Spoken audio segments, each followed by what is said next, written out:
Permission ತಗೋಬೇಕು ಅಂತ ಸಂವಿಧಾನದ ಯಾವ ಆರ್ಟಿಕಲ್ ಹೇಳಿದೆ? ನಾನು ಕೇಳ್ತಾ ಇರೋದು, ನಾವು ಬರೋದು ನಿಮಗೆ ತಿಳಿಸ್ಲೇಬೇಕು. ಸರ್ ನಾವು ಕೇಳ್ತಾ ಇರೋದು, ಕಾರ್ಯಕ್ರಮ ನಿಯೋಜನೆ ಮಾಡೋಕ್ಕಿಂತ ಮೊದಲೇನೆ ಪ್ರಮೋದ್ ಹೆಸರು ಬಂತು, ಔಟ್ ಪರ್ಮಿಷನ್ ಕೊಟ್ಟಿದ್ವಲ್ಲ, ನಿಮ್ಗೆ ಬಂದು ನಿಮ್ಗೆ ಪರ್ಮಿಷನ್ ಕೊಟ್ಟು ನಿಮ್ಗೆ ಬರ್ಲಿಕ್ಕೆ ಬರತ್ತ ಇರ್ಲಿಲ್ಲ. ನಾವು ಪರ್ಮಿಷನ್ ತಗೊಂಡೇ ಬರ್ಬೇಕೇನ್ರಿ ನಮ್ಮ ಕಾರ್ಯಕ್ರಮಕ್ಕೆ? ಅಯ್ಯೋ ನಾನೇ ಹೇಳ್ತಾರೋದ್ರಿ, ವೇದಿಕೆ ಮೇಲೆ ಯಾರ್ಯಾರು ಬರ್ಬೇಕಾಗಿತ್ತು ಅಂತ ತಿಳ್ಕೊಂಡ್ರೆ ಬಂದ್ರೆ ಪೂರ್ಣ ನಿಯೋಜಿತ ಆಗಿದೆ. ವೇದಿಕೆ ಮೇಲೆ ಯಾರಿದ್ದಾರೆ ಅವ್ರ ಕತೆ ಹೇಳ್ತಾ ಇದೀವಿ. ಈ ವೇದಿಕೆ ಮೇಲೆ ಇಂಥವ್ರು ಇರಬೇಕು ಅಂತ ನೀವು ಹೊಳಿಸಿ ಇಂಥವ್ರನ್ನ ಕರಿಬೇಡಿ ಅಂತ ಈಗ ಪ್ರಕಾರ ಈ ತಮ್ಮ ಬರ್ತಾರ ತಮ್ಮ ಜನ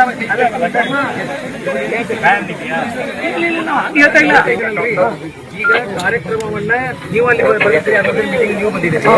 ಮೀಟಿಂಗ್ ಅಲ್ಲಿ ಯಾರ್ಯಾರು ಬರ್ತಾರೆ ಎಲ್ಲರೂ ನಾವೆಲ್ಲ ಕಾರ್ಯಕ್ರಮ ಕರ್ಕೊಂಡು ಬರ್ತೀವಿ ಅಂತ ನೀವು ಹೇಳಿದ್ರಿ. ಅವ್ರು ಯಾರ್ಯಾರು ಕಾರ್ಯಕ್ರಮ ಬರ್ತಾರೆ ಒಟ್ಟಿಗೆ ಅಲೋ ಮಾಡಿ ಇಲ್ಲಿ ಎಲ್ಲರೂ ಯಾರ್ಯಾರು ಪರ್ಮಿಷನ್ ಕೊಟ್ಟಿದ್ರು ಬಿಟ್ಟಿದ್ರು. ಈಗ ಇವ್ರ ಹೆಸರು ತಗೊಂಡೇ ಇಲ್ಲ, ಹೇಳಿಲ್ಲ ಅಂದ್ರೆ ಸಾರ್ವಜನಿಕ ಕಾರ್ಯಕ್ರಮ ಅವ್ರಿಗೆ ಬರಲ್ಲ ನೋಡಿ. ಬ್ಯಾನ್ ಮಾಡ್ತೀರಿ, ಅಲ್ಲೇ ತಡಿತೀರಿ, ಇವೆಲ್ಲ ನಡೀತಾ ಇದಾವ್ರಿ. ಅದಕ್ಕೆ ಈ ರೀತಿ ಮಾಡ್ತಾ ಇದ್ದೀವಿ. ನಿಮ್ಮ ಸಿಸ್ಟಮ್ ಹೇಳ್ತಾ, ನಾನು ನಿಮಗೂ ಪರ್ಟಿಕ್ಯುಲರ್ ಹೇಳ್ತಾ ಇಲ್ಲ, ನಿಮ್ಮ ಸಿಸ್ಟಮ್ ಹೇಳ್ತಾ ಇದೆ ಎಲ್ಲಾ ಕಡೆ ಬ್ಯಾನ್ ಮಾಡೋದು. ಇದು ಸಿಸ್ಟಮ್ ಸರಿಯಲ್ರಿ ಇದು. ಅದಕ್ಕೆ ನಾವು ಈ ರೀತಿ ಮಾಡ್ತಾ ಇರೋದು. ಪೊಲೀಸ್ ಅಧಿಕಾರಿಗಳಿಗೆ ಈ ಮಾತುಗಳನ್ನ ಕೇಳಿ ಇಲ್ಲಿಂದ ಹೋಗ್ತೇನೆ. ಯಾಕೆಂದ್ರೆ ಕನಕಗಿರಿಯಲ್ಲಿ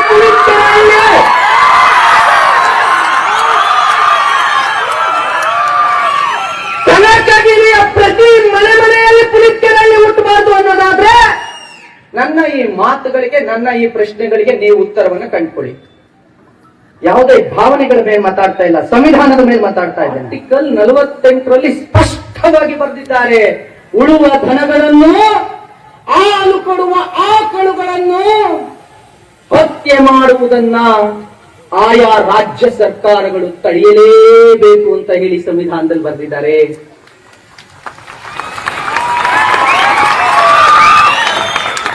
ಬಾಬಾ ಸಾಹೇಬ್ ಅಂಬೇಡ್ಕರ್ ಅವರು ಬರೆದಂತ ಸಂವಿಧಾನವನ್ನ ಕಿಸೆಯಾಗಿ ಇಟ್ಕೊಂಡಿಟ್ಟಿಡ್ದಪ್ಪ, ಯಾವ್ದೋ ಕೆಂಪು ಬುಕ್ ಇಟ್ಕೊಂಡು ಯಾವ್ದೋ ಸದನದಲ್ಲೋ ಯಾವ್ದೋ ಡೆಲ್ಲಿಯಲ್ಲೋ ತೋರಿಸುವ ರಾಜಕಾರಣಿಗಳೇ. ಅದೇ ಸಂವಿಧಾನವನ್ನು ಸ್ವಲ್ಪ ತೆರೆದು ಹೊರ ಹೋಗ್ರಿ. ಆರ್ಟಿಕಲ್ 48ನಲ್ಲಿ ಬಾಬಾ ಸಾಹೇಬ್ ಅಂಬೇಡ್ಕರ್ ಅವರು ಬರೆದಿದ್ದಾರೆ, ತಾಕತ್ತಿದ್ರೆ ತಡೆಯೇ ಆಗುವ ಹತ್ಯೆಯನ್ನ. ಈ ಸಂವಿಧಾನವನ್ನ ಪುಲಿಕೆರೆಯಲ್ಲಿ ಯಾಕೆ ಬೀದಿಗಿಳಿಬೇಕು? ಕನಕಗಿರಿಯ ಗೋ ಸೇವಕರು ಯಾಕೆ ಬೀದಿಗಿಳಿಬೇಕು? ನೀವು ಮಾಡಿ ಆ ಕೆಲಸನ ನೀವು ಮಾಡಂಗಿಲ್ಲ. ನೀವ್ ಯಾರನ್ನ ಹಿಡಿತೀರಿ ಅಂತ ಅಂದ್ರೆ ಹೆಲ್ಮೆಟ್ ಹಾಕ್ದೇ ಇರೋರ್ನ ಹಿಡಿತೀರಿ. ನೀವ್ ಯಾರನ್ನ ಹಿಡಿತೀರಿ ಅಂತ ಅಂದ್ರೆ ಸೀಟ್ ಬೆಲ್ಟ್ ಹಾಕ್ದೇ ಇರೋರ್ನ ಹಿಡಿತೀರಿ. ನೀವ್ ಯಾರನ್ನ ಹಿಡಿತೀರಿ ಅಂತ ಅಂದ್ರೆ ತರಕಾರಿ ತಗೊಂಡೋಗೋ ರೈತರ ಗಾಡಿಗಳನ್ನು ತರಿತೀರಿ ಹೊರತು 19-20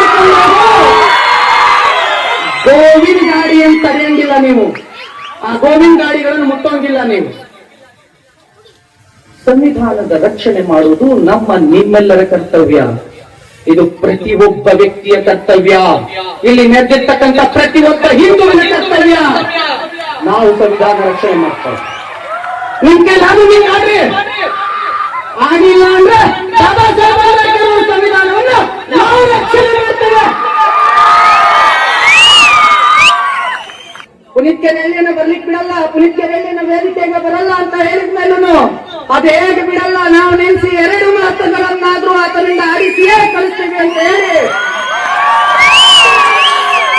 ಇವತ್ತು ವೇದಿಕೆ ನಿಲ್ಲಿಸಿದ ಈ ಸಮಾಜ, ಇವತ್ತು ಹೋರಾಟಗಾರರೊಬ್ಬರನ್ನ ಉಳಿಸಿಕೊಳ್ತೀವಿ ಅಂತ ಹೇಳುವ ಈ ಕನಕಗಿರಿಯ ಸಮಾಜ, ಶಾಂತಿಯ ಸಮಾಜವನ್ನ ಕೆಳಕಿದ್ರೆ ಏನಾಗುತ್ತೆ ಅನ್ನೋದನ್ನ ತೋರಿಸಿದರೆ ಖಂಡಿತವಾಗಿಯೂ ಮುಂದೊಂದು ದಿನ ನಿಮ್ಮದ್ದೇ ಸೆಕ್ಯೂರಿಟಿ ಒಳಗೆ ಬಂದು ಇದೇ ವೇದಿಕೆ ಮೇಲೆ 1 ತಾಸಿಗೂ ಹೆಚ್ಚು ನಾನು ಮಾತಾಡೋಗ್ತೇನೆ. 1 ತಾಸಿಗೂ ಹೆಚ್ಚು ನಾನು ಮಾತಾಡೋಗ್ತೇನೆ. ಕೊನೆಯದಾಗಿ ಹೇಳ್ತಾ ಇದ್ದೇನೆ, जब तक तुम्हारा घर में जिहादी पैदा होता है तब तक हमारा घर में शिवाजी पैदा होता है. ಎಲ್ಲಿವರೆಗೂ ನಿಮ್ಮ ಮನೆಗಳಲ್ಲಿ ದೇಶದ್ರೋಹಿಗಳು ಹುಡ್ತಾರೆ, ಅಲ್ಲಿವರೆಗೂ ನಮ್ಮ ಮನೆಗಳಲ್ಲಿ ದೇಶಭಕ್ತರು ಹುಡ್ತಾರೆ. ತಾಕತ್ತಿದ್ರೆ ತಡೀರಿ ಅಂತ ಹೇಳ್ತಾ ಒಬ್ಬ ಸಾಮಾನ್ಯ ಹೋರಾಟಗಾರನನ್ನು ಕೂಡ ವೇದಿಕೆ ಮೇಲೆ ಕರೆದು ಕೂರಿಸಿಕೊಂಡು ಸರಿಸಮಾನವಾಗಿ ಕೂರಿಸಿಕೊಂಡು ನಮಗೆ ಅವಕಾಶ ಮಾಡಿಕೊಟ್ಟಂತ ಮುತಾಲಿಕ್ ಅಪ್ಪಾಜಿ ಅವರಿಗೂ ಕೂಡ ವಂದಿಸ್ತಾ, ಇಡೀ ನಿಮ್ಮೆಲ್ಲರಿಗೂ ಕೂಡ ನಾನು ಸದಾಕಾಲ ಋಣಿಯಾಗಿರ್ತೇನೆ.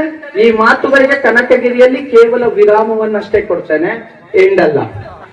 ಮುಂದೊಮ್ಮೆ ಬಂದು ಅದನ್ನು ಮುಂದುವರಿಸ್ತೀನಿ ಅಂತ ಹೇಳ್ತಾ ನನ್ನ ಮಾತುಗಳಿಗೆ ವಿರಾಮ ಕೊಡ್ತೀನಿ. ಎಲ್ಲರೂ ಕೂಡ ಜೋರಾಗಿ ಜೈಕಾರವನ್ನು ಹಾಕೋದು ಒಂದ್ ಜೊತೆ ಎಲ್ಲರೂ ನಿಂತಿದ್ದೀರಾ, ಎತ್ತು ನಿಂತು ಜೈಕಾರವನ್ನು ಹಾಕಿ, ಎತ್ತು ನಿಂತು ಜೈಕಾರವನ್ನು ಹಾಕಿ.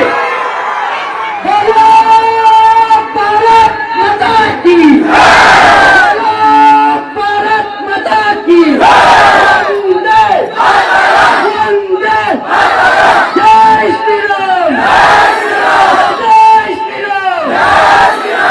ನಮ್ಮ ವಿಜಯವಾಹಿನಿ ನ್ಯೂಸ್ ಚಾನೆಲ್ನಲ್ಲಿ ಕೆಲಸ ಮಾಡಲು ಆಂಕರ್ ಹಾಗೂ ವಿಡಿಯೋ ಎಡಿಟರ್ಸ್ ಬೇಕಾಗಿದ್ದಾರೆ. ಆಸಕ್ತಿಯುಳ್ಳವರು ಕೆಳಗೆ ಕೊಟ್ಟಿರೋ ನಂಬರ್ಗೆ ಕರೆ ಮಾಡಿ. 8073516055.